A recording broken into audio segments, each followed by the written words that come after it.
6500 रुपियाँ पर्दो रहेछ। मैले अस्ति एयरपोर्टको ट्याक्सीको भिडियो अपलोड गरेको थिएँ।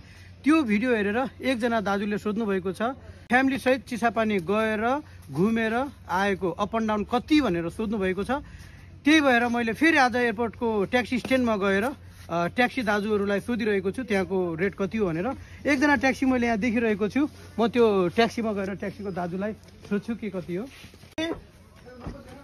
चिसापानीको कति लिने गर्नु भएको छ? चिसापानी हाम्रो सर अब गएर छोडिदिने मात्रै हो भने हामीले 5500 लिने गरेको छ। हजुर, अब गएर घुमेर यसो त्यहाँ अवलोकन गरेर फोटोसोटो खिचेर खानासाना खाएर फर्किने हो भनेपछि हामीले 7000सम्म दिने गरेको छ। हजुर, त्यसमा पनि अब हाम्रो ठ्याक्कै भनाइ त्यही एउटा रेट चाहिँ हाम्रो त्यो हो।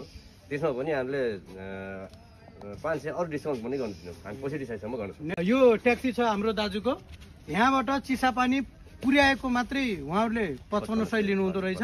त्यहाँ पुगेर घुमाएको यताउति सबैतिर घुमाएर 6500 रुपियाँ पर्दो रहेछ।